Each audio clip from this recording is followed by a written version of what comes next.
The massive alien ship hung in space like a dark mountain. Its black metal surface was covered with sharp spikes and glowing red lights. Inside the ship, Admiral Zethkar stood 8 feet tall. His thick green scales covered his entire body, like armor. His yellow eyes glowed in the dim light as he looked at the star map floating in front of him. "Another system to conquer," he said in his deep, rough voice. His sharp teeth showed when he spoke. "Tell me about these." "Humans."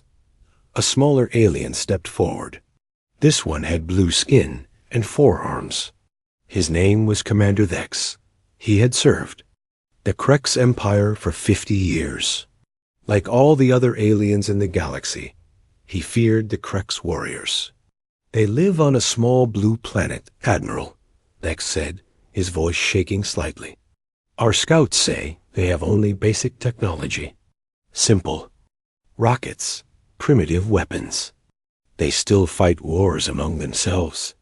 Zethkar laughed. The sound was like rocks grinding together. Pathetic. "How many of them are there?" "About 8 billion, Admiral." 8 billion? Zethkar's eyes narrowed. "That is many, even for such. Weak creatures. But numbers mean nothing without strength." The Admiral turned to face the massive window that showed the darkness of space. Stars twinkled in the distance like tiny diamonds. For 3,000 years, the Krex Empire had ruled the galaxy. No species had ever been able to stop them. The Krex were born warriors. Their thick scales could stop laser shots. Their claws could tear through steel. Their strength was 10 times greater than most other aliens. "Send the standard message," Zethkar ordered. "Give them one chance to surrender. Then we take their world." On the other side of the galaxy, Commander Jake Harrison sat in his chair aboard the space station New Geneva. The station orbited Earth, keeping watch for any dangers. From space, Jake was 35 years old, with short brown hair and tired blue eyes. He had been in the Earth Defense Force for 15 years. The communication screen in front of him suddenly lit up with bright colors. Jake leaned forward, interested. First contact with aliens had always been a possibility, but most people thought it would never really happen. "This is Admiral Zethkar of the Krex Empire," the voice said through the speakers. The translation system made the alien words sound strange and cold. "Your species has been found. You have one choice. Surrender now and become slaves of the Empire. Refuse, and we will destroy your world and everyone on it." Jake stared at the screen. A giant alien face appeared, covered in green scales with glowing yellow eyes. The creature's mouth was full of sharp teeth like a crocodile. Jake had seen many things in his military career, but this was something new. "Sir," said Lieutenant Carol Stone, who sat at the next station, "should I record this message?" "Already doing it," Jake replied. He pressed several buttons on his control panel. "Get me a direct line to Earth Command. They need to see this right. Now." Down on Earth, President Lisa Martinez was in a meeting when her phone rang. She was a strong woman in her 50s, with gray hair and sharp green eyes. She had been president for 3 years and had dealt with many crises, but nothing like this. "Madam President," said her assistant, "you need to take this call. It's about the aliens."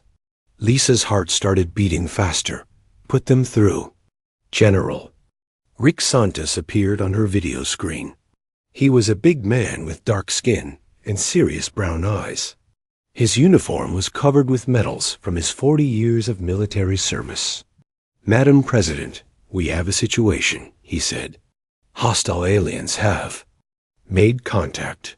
They want us to surrender or they'll attack." Lisa felt cold. "How long do we have?" "Unknown. But based on their message, probably not long." Within 2 hours, every important leader on Earth was in the same room. The Global Defense Council met in a secret building under Washington, D.C. Room was filled with generals, scientists, and politicians from every major country. Dr. Amy Foster sat at the big table with her laptop open. She was a thin woman with blonde hair and smart blue eyes. She had studied space technology for 20 years and was one of Earth's best scientists. "I've analyzed their message," she said to the room. "The alien ship that sent it is huge, maybe 50 times bigger than our largest spacecraft. Their technology is far ahead of ours."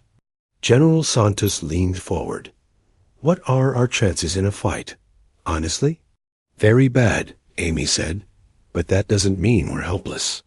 Humans have survived by being smart, not by being the strongest." "President." Martinez looked around the room. "So what do we do?" An old man with white hair raised his hand. This was General Bob Turner, the most experienced military leader on Earth. He had fought in 3 wars and never lost a battle. "We fight," he said simply. "We've never surrendered to anyone, and we're not starting now." "But General," said Dr. Foster, "their technology, ... "Technology isn't everything," Turner interrupted. "I've read history. Small armies have beaten big ones before. Smart soldiers have beaten strong ones. We just need to be smarter than them." Jake Harrison watched from his space station as more alien ships appeared near Earth. They came out of nowhere, like shadows becoming real. There were 10 of them now, each one bigger than any building on Earth. Their dark metal surfaces seemed to eat light. "Sir," said Lieutenant Stone, "should we power up our weapons?" Jake almost laughed. Their space station had 6 missile pods and 2 laser cannons. The alien ships probably had hundreds of weapons each. It would be like fighting. "A tank with a stick. Power them up," he said anyway. "If we're going to fight, we fight with everything we have." Back on the alien command ship, Admiral Zethkar looked at the pictures his scouts had taken of Earth. The planet was mostly blue and green, covered with oceans and forests. Cities sparkled with lights on the night side. "Beautiful world," said Commander Thex. "The humans seem to take good care of it." "Not for much longer," Zethkar replied. "Have they responded to our message?" "Yes, Admiral. They refuse to surrender." Zethkar's yellow eyes glowed brighter. "Foolish creatures. Do they not understand what we are? The Krex Empire has conquered 1,000 worlds. We have destroyed species that were far stronger than these humans. Perhaps they do not believe we are serious," suggested another alien officer. "Then we will show them," Zethkar said. He turned to his weapons officer, a large Krex with red scales. "Prepare the plasma cannons. Target their largest city." "Which city, Admiral?" Zethkar looked at the planet again. "The one with the most lights. Make sure the humans see what happens when they refuse the Empire." On Earth, President Martinez made the hardest decision of her life. She stood in front of cameras that would broadcast her words to every person on the planet. "My fellow humans," she began, "today we learned we are not alone in the universe. We have been contacted by aliens who call themselves the Krex Empire. They have demanded our surrender." She paused, looking directly into the camera.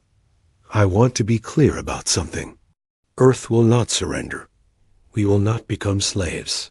If these aliens want our world, they will have to fight for it." Around the world, people watched their televisions and computer screens. Some were scared, some were angry, but most were proud. Humans had always been fighters. They had survived ice ages, diseases, wars, and disasters. They would survive this 2 in his laboratory. Dr. Paul Chun worked late into the night. He was a young man with black hair and thick glasses. He studied the few pictures they had of alien technology, trying to understand how it worked. "Interesting," he said to himself. "Their ships are big and strong, but they might have weaknesses too." Jake Harrison got ready for the fight of his life. He knew the odds were bad, But he also knew something the aliens didn't. Humans were survivors. They adapted. They learned. And they never gave up. The war for Earth was about to begin. The first alien attack came at dawn. Admiral Zethkar's plasma cannons fired bright green beams at New York City. The weapons were designed to destroy entire city blocks and kill millions of people. But when the green light faded, the city was still there. What happened? Zethkar roared at his weapons officer. Why is the human city not destroyed? The red-scaled alien checked his instruments twice. Admiral, our shots hit some kind of energy barrier. The humans have shield technology. Zethkar's yellow eyes burned with anger. Impossible. Our scouts said they were primitive. What the alien admiral didn't know was that Dr. Amy Foster had been working on defense shields for 10 years. When the aliens first appeared, she had quickly set up her experimental shields around Earth's biggest cities. The shields weren't perfect, but they were enough to stop the first attack. Captain Ben Turner commanded the Earthship USS Liberty. It was humanity's newest and fastest warship, but compared to the alien vessels, it looked like a toy. Ben was a calm man with gray hair and steady hands. He had been a ship captain for 20 years. "All right, people," he said to his crew. "We can't match their firepower, so we don't try. We use our speed and our brains." The Liberty was much smaller than the alien ships, but it was also much faster. Ben flew his ship in circles around the huge alien vessels, firing missiles at their weapon systems.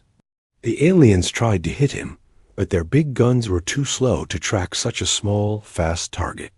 "It's like a mouse fighting elephants," said his weapons officer, Lieutenant Dan Cooper. "Then we'll be the smartest mouse in history," Ben replied. Lieutenant Colonel Maria Santos led the first human team to board an alien ship.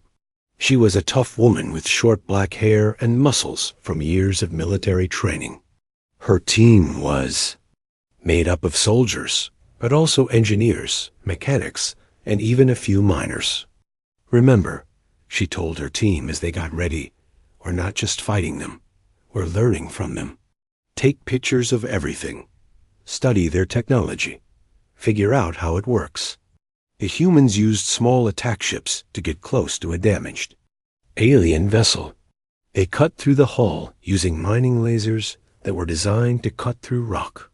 The aliens inside were surprised. They expected human soldiers with military weapons, not people with construction tools. The first alien Maria met was 7 feet tall with purple skin and forearms. It raised a plasma rifle to shoot her, but she was faster. She used a welding torch to melt the alien's weapon, then hit it with a wrench. "Sorry about this," she said, even though the alien couldn't understand her. Nothing personal. Maria's team spread through the alien ship like ants. They used the ship's own systems against it. When aliens tried to stop them in the hallways, the humans turned off the lights and used the ship's gravity controls to make the aliens float helplessly in the air. "This is amazing," said Sergeant Tim Brooks, who was studying an alien computer. "Their technology is advanced, but it's not designed for people to mess with it." They never expected enemies to get inside their ships. Dr. Paul Chun was waiting. When Maria's team returned to Earth with alien equipment, he was so excited he could barely sit still. Paul was a genius who loved solving puzzles, and alien technology was the biggest puzzle of his life. "Look at this," he said, holding up an alien energy cell. "They use pure energy storage, but the design is actually pretty simple. We can copy this, maybe even improve it." Within days, Paul had figured out how the alien weapons worked. Within weeks, he was building better versions using human materials and techniques. "The aliens make everything big and powerful," he explained to General Santos. "But humans make things efficient and reliable. Our version uses half the energy and breaks down less often." Back in space, The real battle was just beginning. Admiral Zethkar had called for more ships. 50 massive alien warships now surrounded Earth, each one capable of destroying a city. These humans are more clever than expected, he admitted to Commander Vex.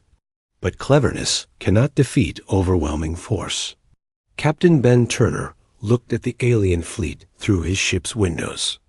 The Liberty was joined by 12 other human ships, everything Earth could put into space, against 50 alien dreadnoughts. It should have been hopeless. All ships, this is Turner, he said into his radio. Remember what we learned from the boarding mission. These aliens think in straight lines. They expect us to fight like they do, but we're not going to do that. The human ships spread out in all directions. Instead of attacking the alien weapons, they targeted communication arrays, sensor dishes, and engine systems. The aliens had powerful shields protecting their main weapons, but they hadn't thought to protect their smaller systems. It's like blinding a giant, explained Lieutenant Cooper. If they can't see us or talk to each other, all that strength doesn't matter. Captain Kelly Brooks flew the experimental stealth fighter Phantom. It was designed to be invisible to alien sensors, and so far was working perfectly. Kelly was a young pilot with red hair and quick reflexes. She flew her small ship right through the middle of the alien fleet, placing small bombs on their communication systems. The aliens didn't even know she was there until their ships started losing contact with each other. This is Phantom, she reported back to Earth. The big ships can't coordinate anymore. They're shooting at shadows. On Earth, civilian engineer Mike Torres was working on a crazy plan. He was converting cargo ships into weapons by filling them with explosives and setting them to fly straight at alien ships. The aliens think we value our equipment too much. To waste it, he explained to his team. They don't understand that humans will sacrifice anything to win. The first cargo ship hit an alien dreadnought at full speed. The explosion damaged the alien ship's engines and surprised every alien in the fleet. They had never fought an enemy willing to destroy their own ships as weapons. Commander Steve Walsh had an even crazier idea. His team had captured a small alien scout ship. Instead of studying it, Steve decided to use it. If we can make their own ship broadcast false orders, he said, we can turn their rigid command structure against them. Steve and his team learned to fly the alien ship in just 3 days. Human pilots were used to learning new aircraft quickly, but alien pilots were trained on one type of ship their whole lives. The alien scout ship flew back to the Krex fleet broadcasting fake orders in perfect alien language. The commands told half the fleet to attack the other half, claiming they were human ships in disguise. Admiral, Commander Vex said urgently, our ships are firing on each other. The humans have somehow infiltrated our communication system.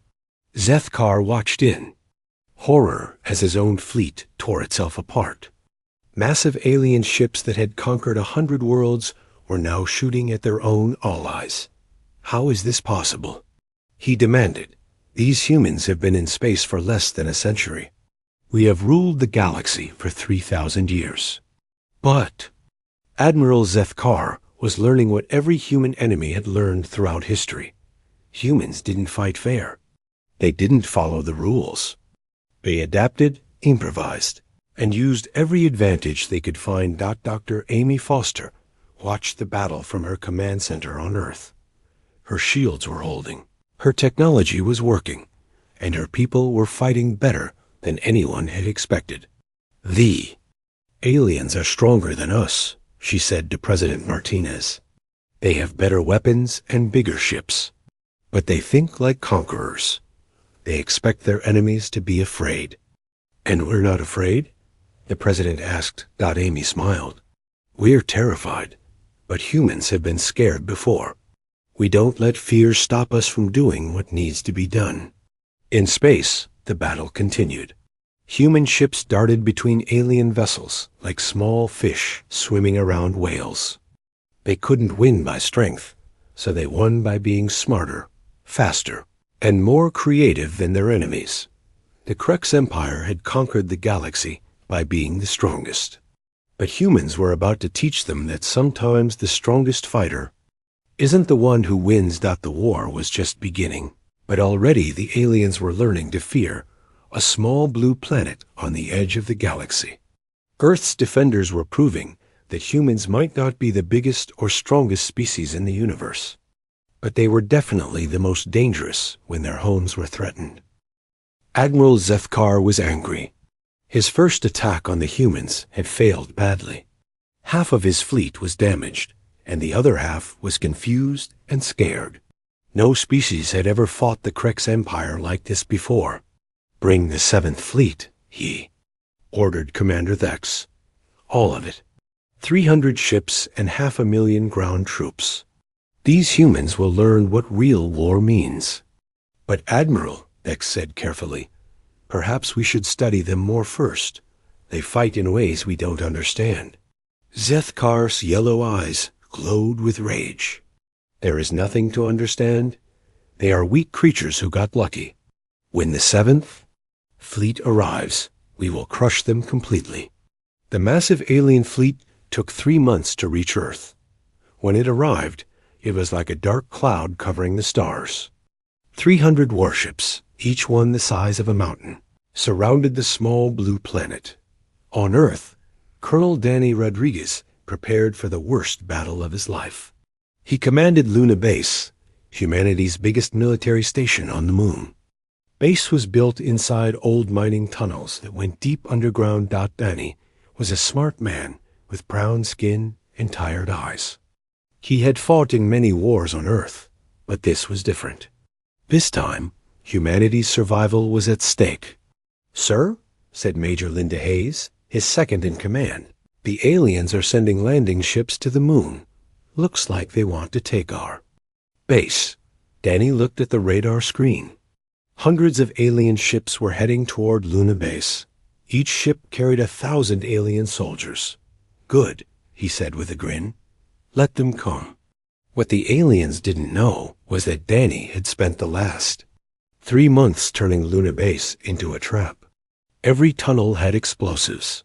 Every room had hidden weapons. Every corridor could become a death trap with the push of a button. "Remember the plan," Danny told his soldiers. "We don't try to stop them from landing. We let them come inside.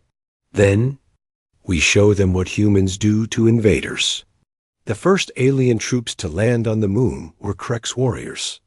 They were 8 feet tall with thick green scales and sharp claws. Their weapons could melt steel, and their armor could stop bullets. They expected the human base to be a fortress they would have to attack. Instead, they found empty buildings and open doors.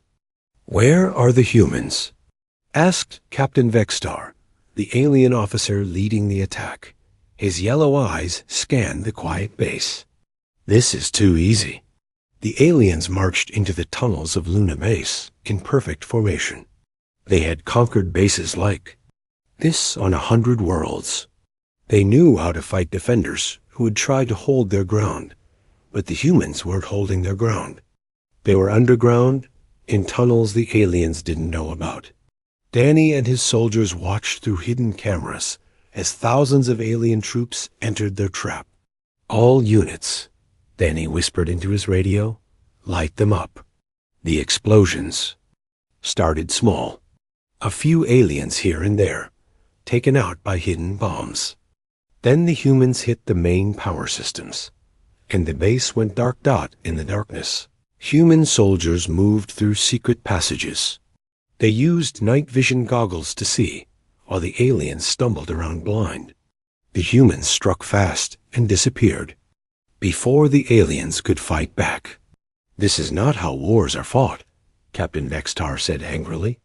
"These humans hide like cowards," but Major Hayes heard him through her radio earpiece. She spoke enough alien language to understand. "We're not cowards," she said, appearing behind the alien captain with a rifle pointed at his head. "We're smart." The battle for Luna Base lasted 6 hours. When it was over, most of the alien troops were dead or captured. The humans had lost. Only 50 soldiers. Admiral Zethkar couldn't believe the reports. An entire invasion force defeated by a few hundred humans hiding in tunnels? The humans don't fight like any species we've encountered, Commander Thex explained. They use their environment as a weapon. They turn our own strength against us. In space above Earth, Captain Kelly Brooks was leading a squadron of human fighters against the massive alien fleet.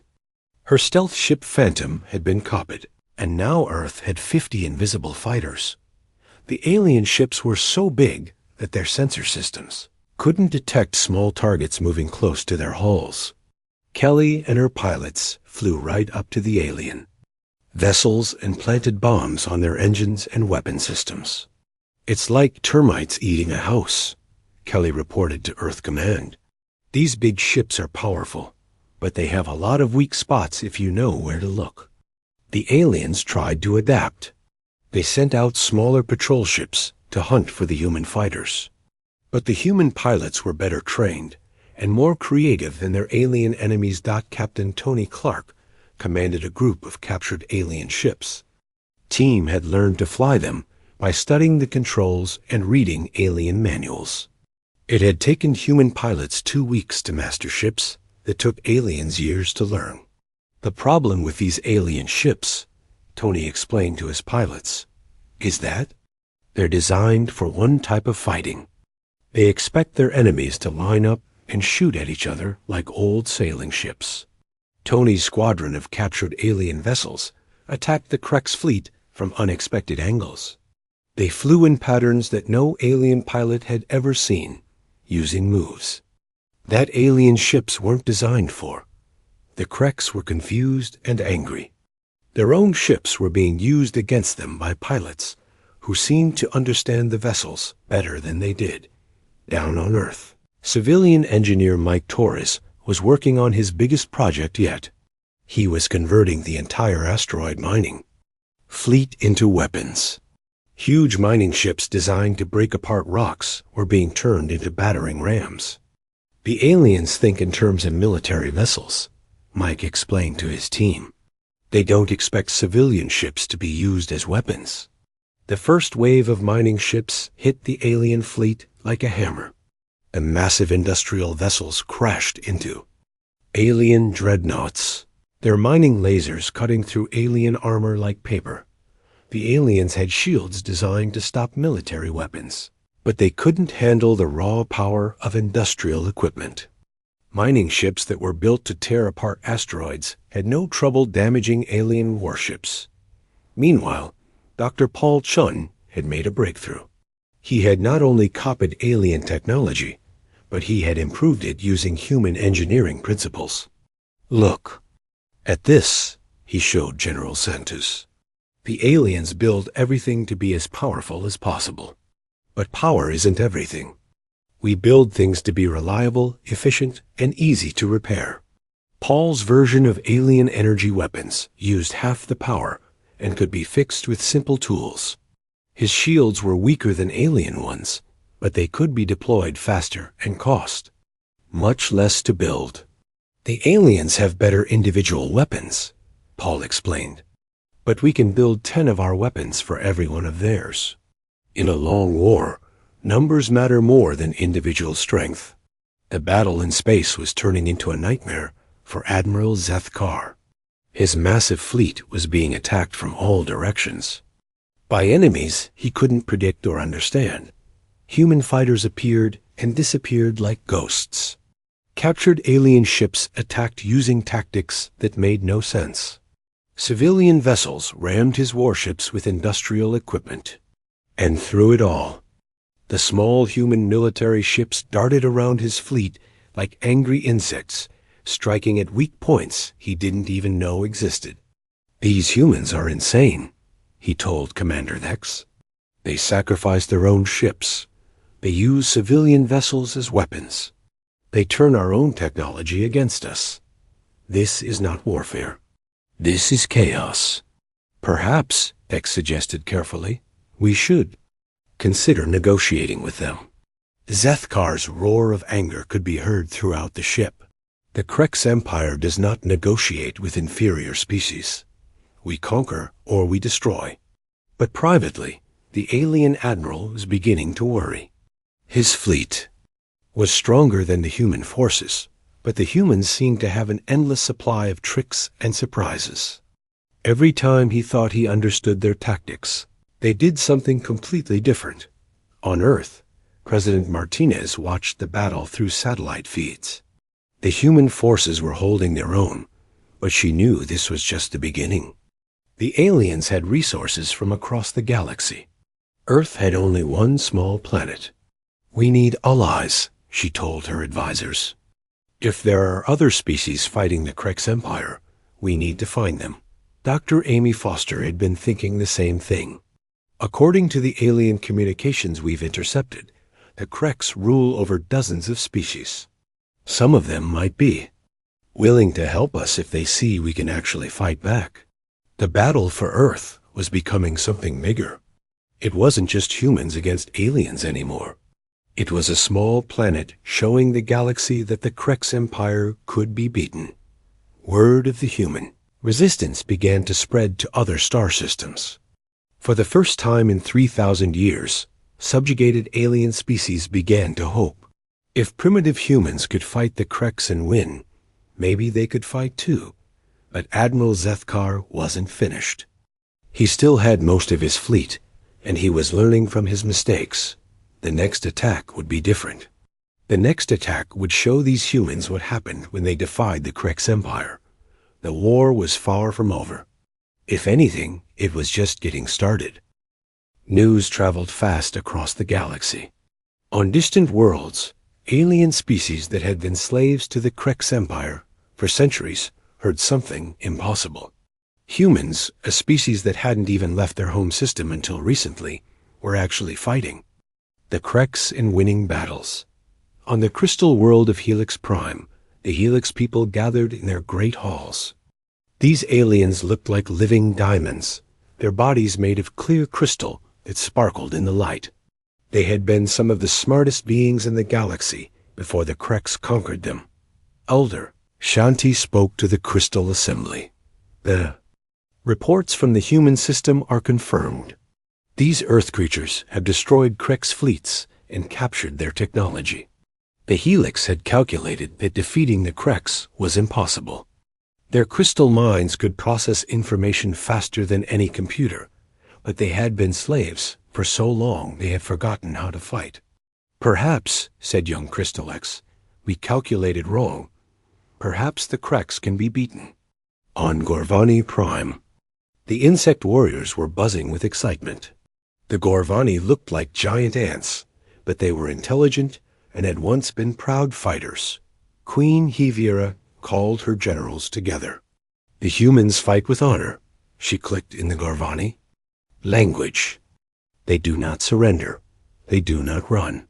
They fight like true warriors. General Buzak agreed. My queen, we should contact these humans. If they can teach us their tactics, perhaps we can free our world. Captain Lavra Kim received the first alien message on her ship, the UE's Defender.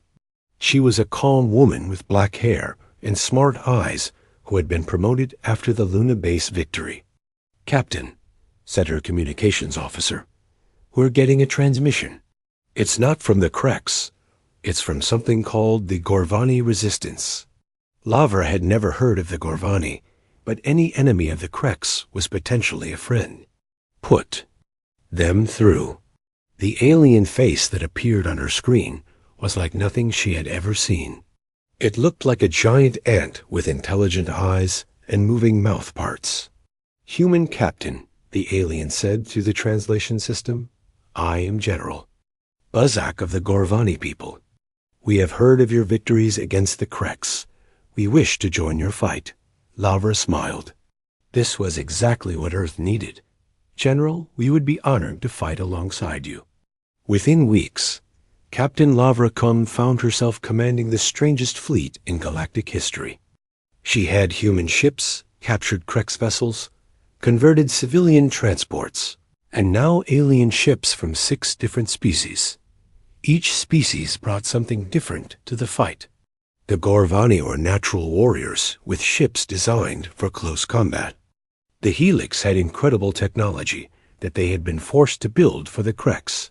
The blue-skinned Arxian people were expert engineers who could fix any machine.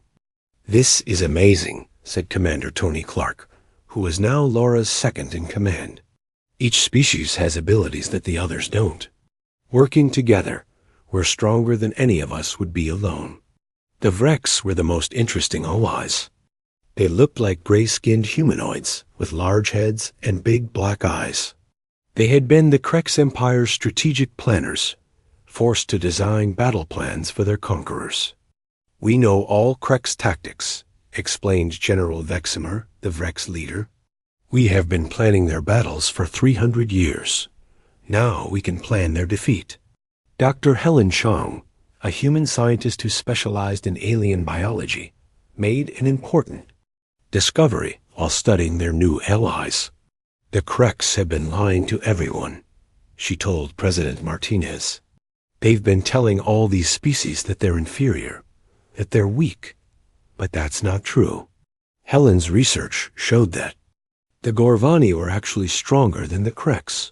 The Helix were smarter. The Arxians were better engineers. Each species had been convinced they were worthless when they were actually incredibly capable. "The Krex Empire's greatest weapon isn't their technology," Helen explained. "It's fear. They make everyone believe. They can't be beaten." On the Krex command ship, Admiral Zeeth Kar was facing his worst nightmare. Not only were the humans still fighting, but now other species were joining them. His empire was starting to fall apart. "Admiral," Commander Vex reported, "we're getting reports of rebellions on 12 worlds. The Gorvani have attacked our garrison on their home planet. The Helix have taken control of their space stations. Even the Arxians are fighting back." Zethkar's scaled fists crushed the arm of his command chair. "This is impossible. These species have been our slaves for centuries. They don't know how to fight. The humans are teaching them," Vex said quietly. "Human tactics, human weapons, human fighting spirit. It's spreading across the galaxy." The alien admiral was learning what human leaders had always known. Ideas were more dangerous than weapons. Once people started believing they could win, they became very hard to stop. General Pete Sullivan was leading the liberation of Kepler 442b, a mining world that had been controlled by the Krex for 200 years. Pete was an older man with gray hair and scars from many battles. He had volunteered to lead the first human offensive operation outside the solar system. The planet was defended by a Krex garrison of 10,000 troops, but Pete wasn't fighting alone. He had human special forces, Gorvani warriors, Helix technicians, and local miners who had been waiting for a chance to fight back. "The Krex expect us to attack their fortress," Pete explained to his mixed army of humans and aliens. "Instead, we're going to help the miners take over the facilities they built. The Krex can't fight what they can't find." The battle for Kepler 442b lasted 3 days.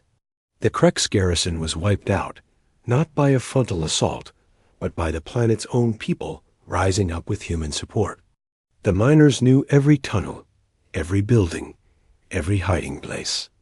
The Krex troops were trapped in their own base. "This is what we should have been doing all along," said Zarnek, a local miner who had joined the fight. "We built these facilities. We know how they work better than the Krex ever did." Back on Earth, Admiral Jake Harrison was preparing for the biggest space battle in human history. He had been promoted to command the entire human fleet after proving himself in the early fights. Jake was a practical man who understood that this war wasn't just about Earth anymore. It was about freedom for every species in the galaxy. "People," he said to his fleet commanders, "we're not fighting for territory. We're not fighting for resources. We're fighting for the idea that no one has the right to make slaves of anyone else. His fleet now included ships from 20 different species.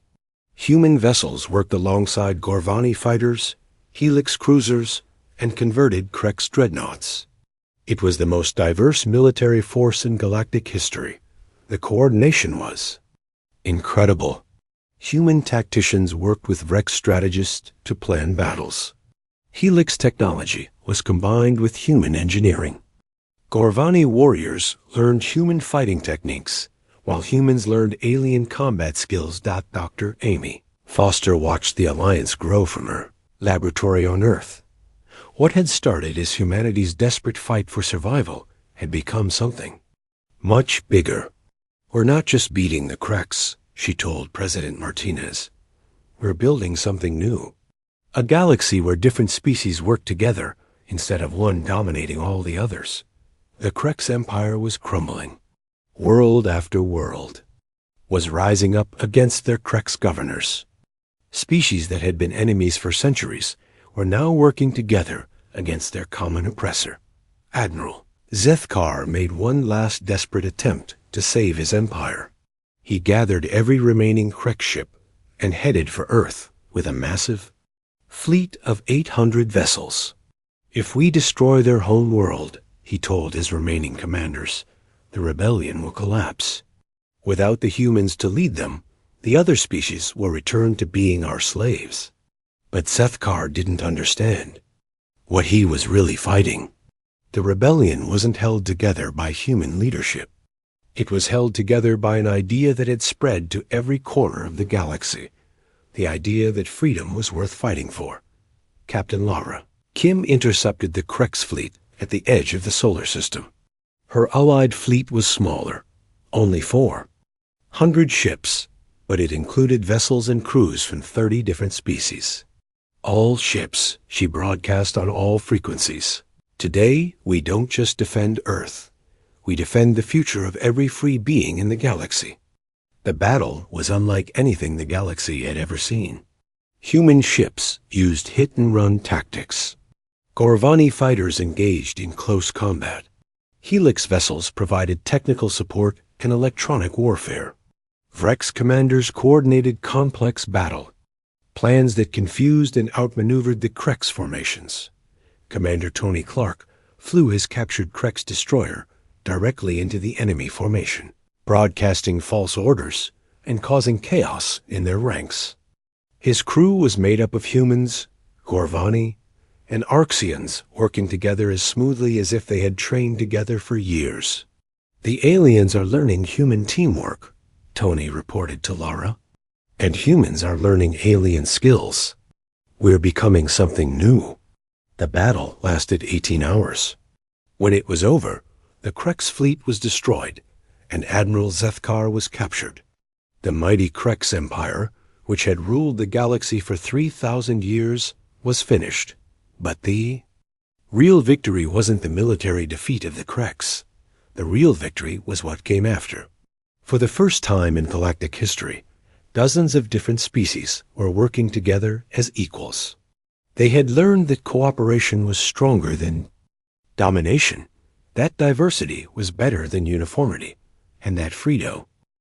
2 years after the first alien message reached Earth, Admiral Jake Harrison stood on the bridge of the largest space station ever built. The station orbited Earth, but it belonged to all the free species of the galaxy. Ships from 40 different worlds docked at its ports every day. Jake was no longer just a human military officer. He had become the commander of the Galactic Defense Alliance, a group of species that had chosen to work together instead of fighting each other.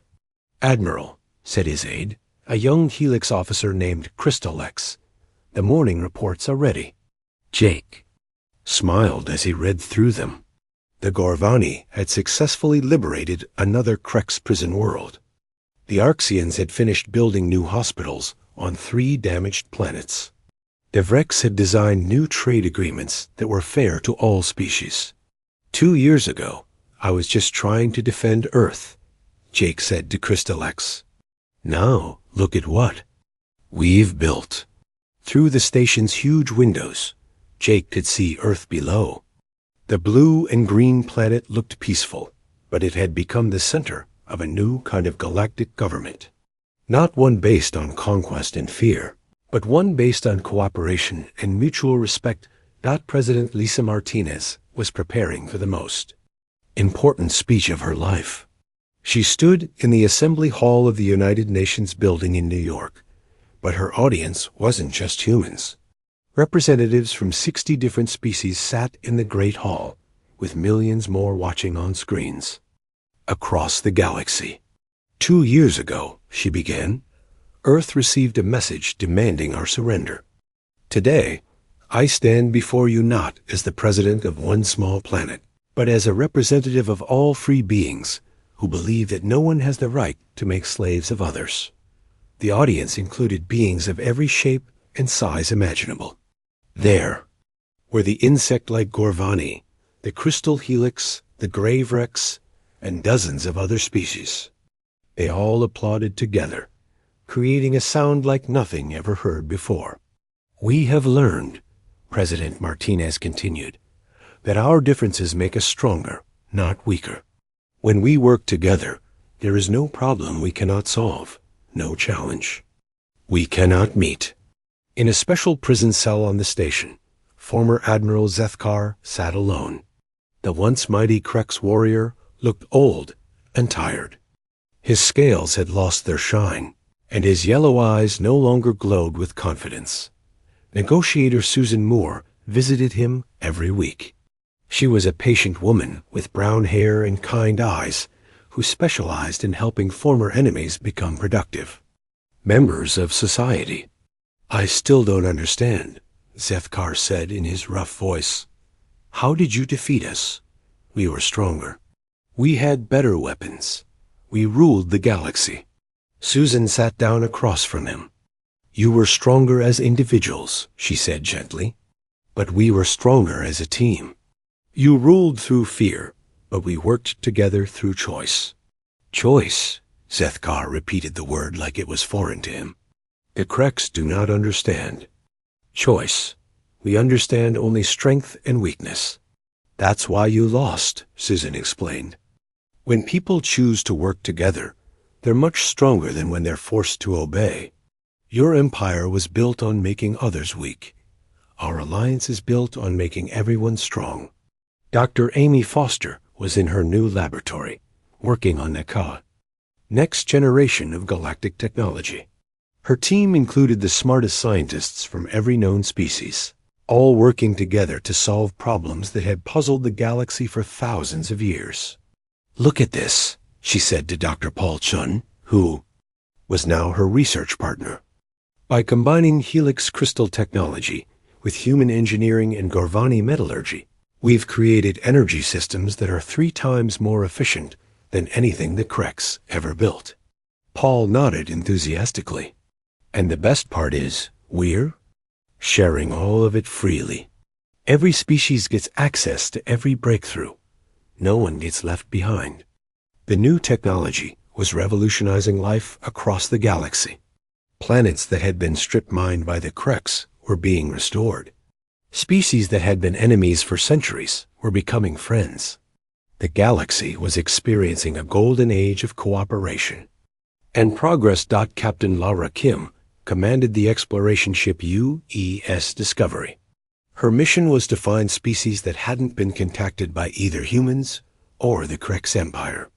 Each new species they found was invited to join the Galactic Alliance, but only if they wanted to. We're explorers now, not conquerors, Lara explained to her mixed species crew. We offer friendship and knowledge, but we never force anyone to accept it. They had discovered 12 new species in the past year. Some were more advanced than humans. Others were still learning to use fire. All were welcomed equally into the galactic community. General Pete Sullivan was working on the biggest project of all, rebuilding the worlds that had been damaged by 3,000 years of Krex rule. His engineering teams included humans, Arxians, Gorvani, and members of 20 other species. Every species has something to contribute, Pete explained to new volunteers. The Helix understand energy. The Gorvani are great builders. The Vreks are excellent planners. Humans are good at solving problems. Together, we can fix anything. The work was slow but steady. Dead worlds were becoming green again. Polluted planets were being cleaned up. Species that had been scattered by Krek suppression were returning to their home worlds. Commander Tony Clark had perhaps the most important job of all. He was training the next generation of galactic defenders. His students were young beings from every species in the Alliance, learning to work together to protect their shared freedom. Remember, he told his mixed class of cadets, we're not training to conquer anyone. We're training to defend everyone. The galaxy has had enough of wars. Our job is to make sure the peace continues. The former Kreks worlds were the biggest challenge. Many Kreks had never learned to think for themselves. They had been raised to follow orders without question. Learning to make their own choices was difficult, but humans were patient teachers. They had learned throughout their own history that former enemies could become friends. Many Kreks, including some who had fought against humans, were now productive. Members of the galactic community. Dr. Helen Chang had made helping former Kreks her life's work. They're not evil, she explained to anyone who would listen. They were just raised in a system that told them strength was the only thing that mattered. Once they learned there are other ways to live, most of them adapt quickly. The changes weren't just political or military. The galaxy's culture was transforming too. Art, music, literature, and science were flourishing as different species shared their knowledge and creativity. Human jazz was popular on Gorvani worlds. Helix crystal sculptures decorated human homes. Vrek strategy games were played by children of every species. The galaxy was becoming richer and more diverse than ever before. President Martinez stood once again before the Galactic Assembly, but this time the news was different. Today marks the 2nd anniversary of the end of the Kreks Empire, she announced. In those 2 years, we have seen more progress, more cooperation, and more peace than the galaxy experienced in the previous 3,000 years. The assembly erupted in applause. Representatives from dozens of worlds chewed together, their different voices creating harmony that would have been impossible under Krek's rule. But our work is not finished, Martinez continued. There are still worlds to rebuild, still species to help, still problems to solve. As long as there are beings in this galaxy who need help, the Alliance will be there to provide it. Admiral Jake Harrison watched the ceremony from his command center. Through the windows, he could see ships from 40 different worlds working together to build a better future. Human vessels worked alongside former Kreks dreadnoughts that had been converted to peaceful purposes. Sir, said Crystalex, the exploration. Fleets are requesting permission to expand their search into the next galaxy. They think there might be other civilizations that need our help. Jake smiled. Permission granted. The galaxy is big, but our capacity for cooperation is bigger. The story that had begun with aliens demanding human surrender had become something much greater. It had become proof that when different beings worked together, they could accomplish anything. The Kreks had been wrong about many things, but they had been most wrong about strength. Real strength didn't come from dominating others. It came from lifting others up, from working together, from building something greater than any one species could achieve alone. The humans had started as the smallest, weakest species in a galaxy of giants. But they had shown everyone, including themselves, that sometimes the most powerful force in the universe is the simple belief that everyone deserves to be free. The galaxy would never be the same. And that was exactly what everyone had hoped for.